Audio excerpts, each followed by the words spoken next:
Bonjour à tous, aujourd'hui on se retrouve pour une nouvelle vidéo. Donc alors aujourd'hui dans cette vidéo là, je vais vous présenter ce luminaire. Donc un grand merci, comme j'ai dit dans la vidéo de la T2, à la personne qui m'a offert toute cette gamme pilote et tous ces luminaires. Donc franchement c'est super sympa de ta part. Donc commençons. Voilà, donc une pilote T3 RACP, donc réflecteur alu.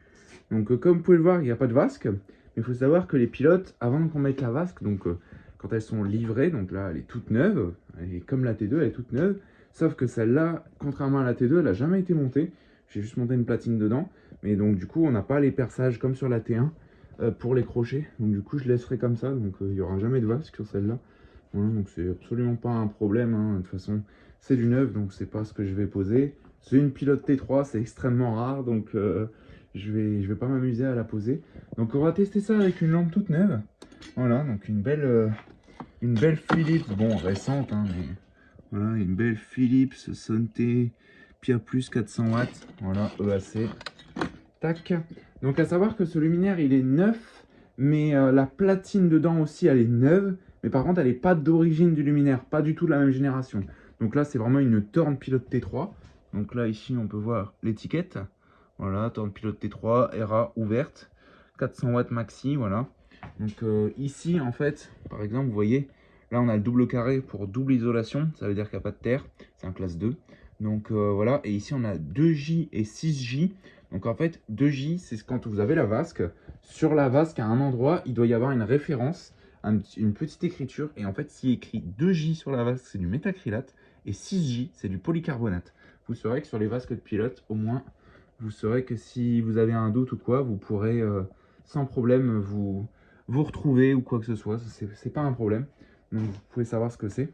Voilà, voilà. Donc pour le luminaire, on va le retourner. C'est lourd, c'est en 400 watts. Voilà, donc ce que ça donne. Tac. Donc on voit bien que c'est une Thorn hein, avec les boutons comme ça. C'est une pilote pareille que la pilote T2 98. Mais la platine est bien plus ancienne et bien plus intéressante. Donc ce que je vous propose, c'est que déjà, je vais faire un petit tour du luminaire pour qu'on puisse voir l'arrière. Donc celle-ci, elle est beaucoup moins rayée que la T2. On a un peu de rayure ici, mais tout le reste, c'est vraiment lisse. Donc on a même encore le téton, là, le téton d'usine. C'est incroyable. Donc voici le luminaire de derrière. Voilà, hein, ça brille. Donc là, je vais faire une petite coupure, un petit cut. Et je reviens pour l'ouverture. Donc je vais juste vous montrer aussi la brille, même si c'est la même que la T2. Voilà, donc je l'ouvre et je reviens. Tac, du coup voilà, donc luminaire ouvert, on n'a plus qu'à ouvrir le capot. Donc il est au bord de la table, c'est fait exprès. De toute façon le contrepoids il est vraiment au niveau du ballast, c'est un ballast 400 et tout ça, pour éviter que le capot il tape dans la table comme il n'y a pas de vasque. Donc voici l'intérieur, donc complètement différente de la T2, vraiment rien à voir au niveau de l'intérieur. Donc dedans déjà on a une platine de chez Eurofan, platine neuve, donc ici on a l'ancien logo Eurofan. Malheureusement il n'y est pas sur cette platine là, et je pense qu'il devait y être sur certaines platines. Et là on est sur une transition de 1988. Donc là ici on peut lire 1188, voilà. Donc malheureusement, bon, c'est un peu jauni et tout ça. Le ballast il est nickel, neuf. Les mousses là aussi, mais les condensateurs comme ils sont pas abrités de la lumière, eh ben voilà, ils sont un petit peu jaunis. C'est pas très grave. Le ballast là, il est intégralement bien blanc, bien conservé, ça fait plaisir. Donc il est pas jauni, hein. On pourrait croire même le borné qu'il est jauni, mais non, non, c'est la lumière qui fait ça. Si je fais ça, on voit qu'il est pas jauni. Donc voilà, c'est la lumière. Voilà, voilà, donc vraiment platine Eurofan. Donc dedans, on a une barrière thermique, comme vous pouvez le voir, c'est vraiment la spécificité des pilotes T3, donc c'est ça vraiment qui va les différencier. Donc la barrière thermique, donc c'est de la, je sais plus le nom, mais c'est une sorte de coton qu'il faut pas trop toucher parce que vous voyez, dès que je touche, mon doigt il s'enfonce dedans. Donc du coup, voilà, c'est de l'alumine. Voilà, il me semble que c'est de l'alumine ou une connerie comme ça, de la fibre d'alumine ou je sais plus trop quoi. Mais alumine, normalement c'est aluminium, donc je sais plus exactement, je vais pas vous dire de bêtises, mais c'est une fibre qui permet normalement de séparer la partie optique de la partie appareillage, donc pour la chauffe en fait, pour vraiment éviter que ça chauffe trop. Voilà, donc ils mettaient ça. Donc là, elle s'est décollée, je pense que de base, elle était comme ça. Mais voilà, il suffit de la remettre en fait, il suffit de pousser un petit peu. Voilà, et ça se recolle normalement. Donc voilà, bon, je vais pas trop y toucher, mais voici ce que ça donne, hein.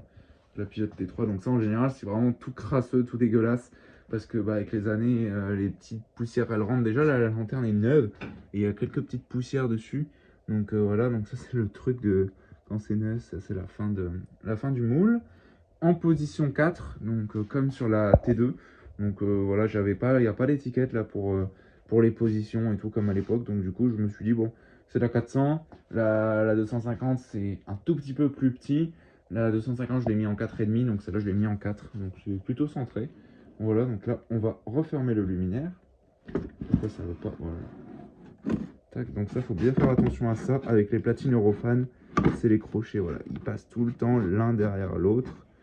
Voilà, tac et tac. Donc du coup là c'est fermé. Donc je vais vous retourner la luminaire.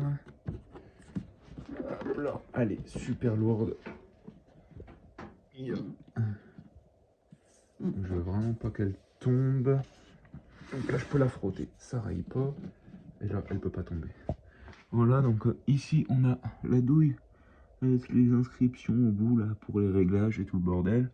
Donc douille brillante en plus, comme c'est de la platine Eurofan, donc ça fait vraiment plaisir. Donc je pense que je vais pas mettre le luminaire comme ça, je pense que je vais le mettre à plat. De toute façon celle-là je peux la laisser allumer à fond puisqu'il n'y a pas de vasque. Voilà. Donc là je vais brancher et je vais envoyer la patate. Donc 3, 2, 1, c'est parti. Tac, je vais éteindre la lumière. On aura une meilleure immersion. Donc le démarrage d'une ampoule neuve. Ça fait vraiment plaisir, hein. Donc par contre j'ai remarqué un truc, ce réflecteur là sur la T3 c'est le même que sur la T2, donc il n'y a aucune différence sur le réflecteur, mais par contre au niveau de la brillance, donc là ça chauffe extrêmement rapidement, c'est du 400, vous voyez ça éclaire déjà, c'est un soleil le machin, donc voilà, mais donc du coup la brillance du réflecteur elle est un peu moins brillante, plus satinée sur la pilote T3 que sur la pilote T2, donc là-bas on voit que ça brille vraiment de ouf, et ici ça brille un petit peu moins. Donc c'est plus satiné. Donc je sais pourquoi. C'est parce que les lampes 400 watts ça éclaire tellement fort, en sodium en tout cas, que le problème c'est que s'ils mettaient des réflecteurs ultra brillants, et bah ça éblouirait les gens qui passeraient en dessous, donc du coup ce serait dangereux. C'est pour ça qu'ils le font pas. Donc là ça, waouh, ça éclaire, mais un truc de fou. Ouais, vraiment là c'est un soleil. Donc c'est son premier allumage, hein. Je l'ai jamais allumé celle-ci. Et je crois que c'est son seul allumage, parce que je l'allumerai plus jamais. Je veux vraiment garder la lanterne neuve, mais bon, un allumage comme ça, c'est pas ça qui va changer quelque chose, hein. En usine, ils testent sûrement les ballasts, donc bon, c'est pas très grave. Donc ça fait une espèce de jaune, le jaune orangé, bizarre. On voit que c'est une lampe neuve, hein, et pas encore, le sodium n'est pas encore bien vaporisé. Enfin voilà quoi. Donc j'espère que cette petite vidéo vous aura plu. N'hésitez pas à liker, commenter, à vous abonner, ça fera vraiment extrêmement plaisir. Donc on aura vu la gamme entière pilote neuve, donc T1, T2, T3. Et on verra par la suite, donc je sais pas quand, mais on verra toute la gamme entière, T1 vert, T1 alu, T2 vert, T2 alu, T3 alu, et pour l'instant j'ai pas de T3 vert, donc du coup il n'y aura pas la T3 vert, mais au final la T3 vert c'est quoi? C'est comme une T2, hein, c'est juste la puissance qui change, mais bon. Vous pouvez voir qu'il y a quand même quelques petites différences, comme la barrière en fibre d'alumine et tout ça. Donc voilà. Mais sinon, voilà, le luminaire fait vraiment exactement la même taille qu'une pilote T2, hein. C'est la même taille. Mais bon, en tant que collectionneur, il faut l'avoir dans sa gamme. Enfin voilà quoi. Donc j'espère que cette petite vidéo vous aura plu. N'hésitez pas à liker, commenter, à vous abonner, ça ferait vraiment extrêmement plaisir. Et sur ce, je vous dis au revoir et à très vite pour une prochaine vidéo. Allez, salut!